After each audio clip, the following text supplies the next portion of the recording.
习近平身边人坦言，民企威胁到政权，一分钱都要查。来自台湾媒体《自由时报》的信息表示，《华尔街日报》调查报道指出，中国在习近平主政之下，正试图逆转中国几十年以来向西方式的资本主义的演变，极力地使中国回归毛泽东社会主义的愿景。而毛泽东认为，资本主义只是通往社会主义道路的一个过渡的阶段。因此，习近平不仅全权主导去年底以来100多项的监管的打击行动，遏制科技巨头，还希望中国共产党主导资金的流动，对企业家、投资人和其他的获利能力设置更多严苛的限制，外国企业可能也会因此出现更多的动荡。报道一开头就直言，习近平强化整肃民企的行动，远比表面上所看到的还更加的具有野心。熟悉习近平工作重心的官员表示，在习近平看来，如今的民营资本已经放任到了为所欲为的程度，威胁到了共产党执政的正当性。报道认为，习近平正极力地使中国回归毛泽东社会主义的经济愿景，目标在改写中国的商业规则。习近平虽然无意取消市场力量，但是希望由党来主导更多的资金流动，对企业家、投资人和其获利能力设定更加严苛的界限，并对其国内的经济实施更进一步的控制。习近平在今年1月份的一次讲话当中就宣布，中国已经进入了一个新的发展阶段，目标是要把中国建成社会主义现代化强国。今年8月份的时候，习近平在一次领导层的会议当中强调，要实现共同富裕，即可局部的透过政府进一步的来干预经济，采取更多的措施，让富人分享成功果实，以更公平的来分配财富。报道指出，2022年底，中国将迎来10年一次的领导人的换届，预计届时习近平将打破历来的接班制度，继续的执政。参与政策制定的官员表示，这构成了一种动力，激励习近平采取行动，让外界看到他正在为人民做大事，以证明他继续连任的合理性。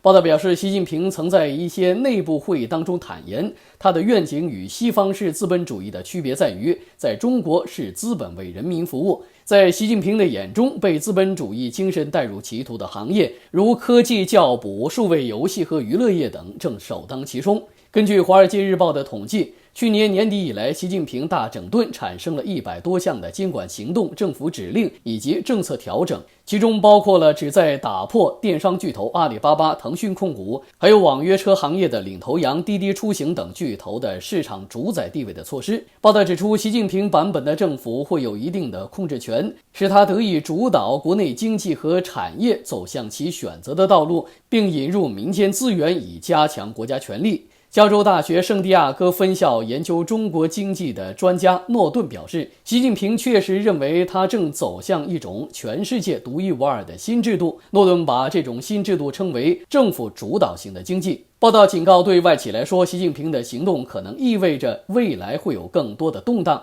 西方公司在中国一直必须遵从共产党的路线方针，不但包括了分享个人用户数据、任用中共党员等些要求正日益的增多，还可能面临牺牲更多获利以协助北京实现其目标的压力。一位了解中国最高市场监管机构想法的人士表示，对外资的监督将会加强，如此一来，外资就不能够透过垄断和资本市场的运作，在中国获取超高的利润。再来看一下法国揭秘中共的311基地5毛指挥中心。来自自由亚洲电台的报道指出，总部位于巴黎的法国军事学院的战略研究所在星期一，也就是9月20号的时候，发表了一份长达646页的报告，罗列了中共对外统战和发挥影响力的具体战略。报道指出，在中国福建省的福州市有一个311基地，该基地是中共进行3战的总部，负责指挥舆论战、心理战以及法律战。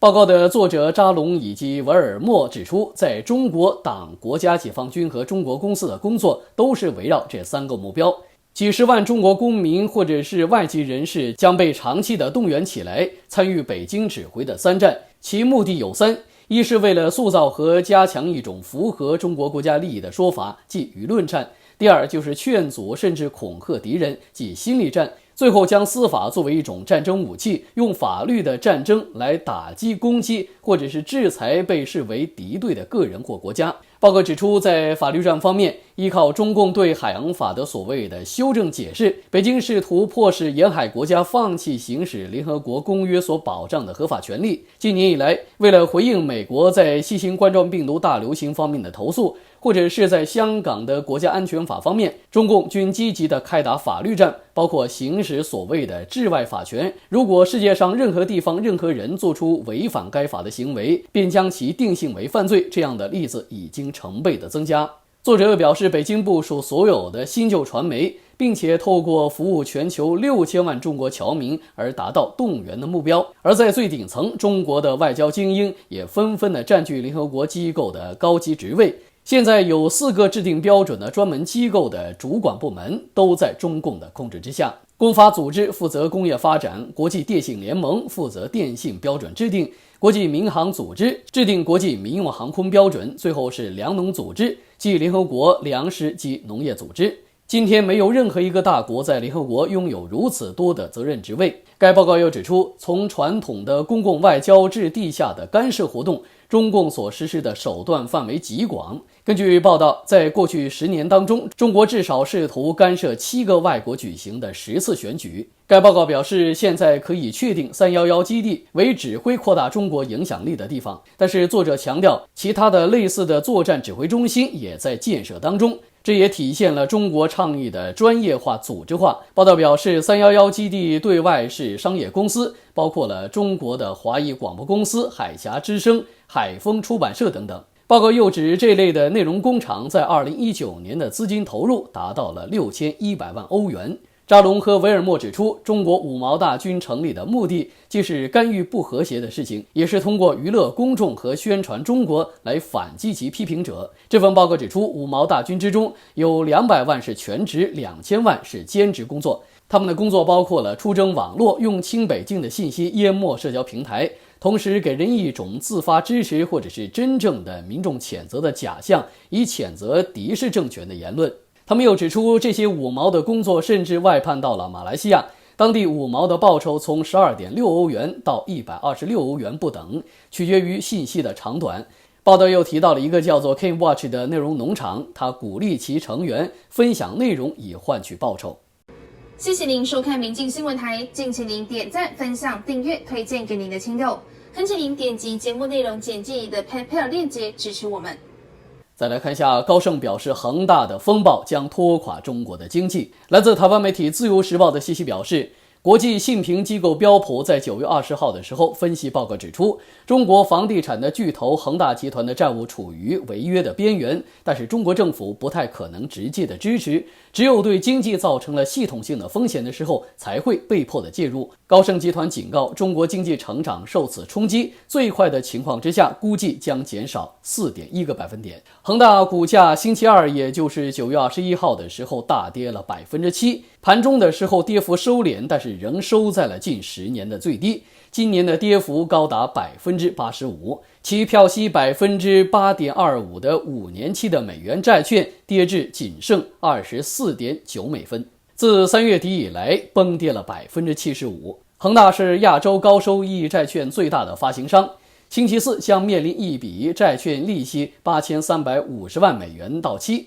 29号的时候还有另外一笔债券利息4750万美元到期，到期日之后30天之内如果无法偿付的话，将会引发违约。标普强调，中国银行业或可在无严重崩裂下消化恒大的违约，但是仍将密切地注意潜在的连锁效应。恒大的创始人许家印在中秋节的时候对员工以家书的内部温馨喊话，强调一定会加快推进全面的复工复产，实现保交楼的重大目标，向购房者、投资者、合作伙伴以及金融机构来交出一份敢担当、负责任的答卷。高盛的分析师闪辉研究报告指出，过去1周反映恒大危机正在扩散，其债务一旦违约，且市场缺乏明确的防火墙的措施，最危险的将是传染效应，冲击中国实体经济或者是金融业。估计中国的 GDP 在3种情况之下可能会分别减少 1.4、2.5 以及 4.1个百分点。联博资产也警告说，一旦恒大破产，恐怕对中国房地产业将造成骨牌效应。彭博社的市场编辑约翰·奥瑟斯在专栏当中撰文指出，恒大时刻已到，北京或可以避免全面的信贷危机，但是不能够阻止房市疲软转成中国经济成长下滑，小储户和购房者无可避免的会受到伤害。花旗则预期北京的决策者会介入，监管机构或许会透过引导银行不撤回信贷、延长利息偿付期限来争取消化恒大不良贷款问题的时间。恒大危机可能对金融体系带来系统性的风险，但是不会成为中国的雷曼时刻。巴莱克以及瑞银也持同样的看法。再来看一下郑州的矿山爆破引发了3级地震。来自台湾媒体中央社的报道指出，中国河南省的郑州市历经了水灾和疫情之后，当地的灾害特别的引人关注。其辖下的新密市在9月21号的时候发生了规模3级的地震，但是并非天然地震，有可能是采矿或者是爆破造成的塌陷。根据中国的地震台网的官方微博表示，9月21号下午的2点45分，在河南郑州市的新密市发生了规模3.0级的地震，此讯息并标注是疑似塌陷。河南商报引述了河南省地震局公共服务中心的主任王文旭的话表示，本次的测定结果不一定是地震，仍然要以地震台网公布的正式的结果为准，有可能是地面采空区的塌陷造成，譬如煤矿以及爆破等等。再来看一下遭澳洲契丹，法国联手印度推印太行动。来自台湾媒体中央社的报道指出，法国、美国因为澳洲前建合约的争议而产生了局域之后，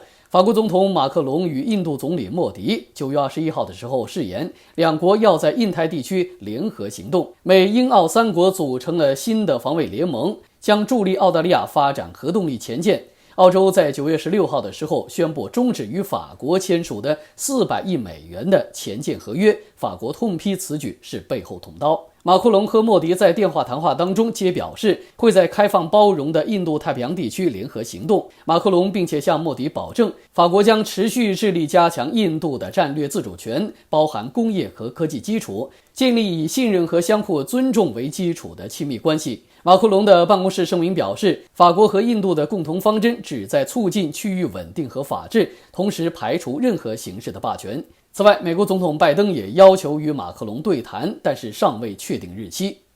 谢谢您收看民进新闻台，敬请您点赞、分享、订阅、推荐给您的亲友，恳请您点击节目内容简介里的 PayPal 链接支持我们。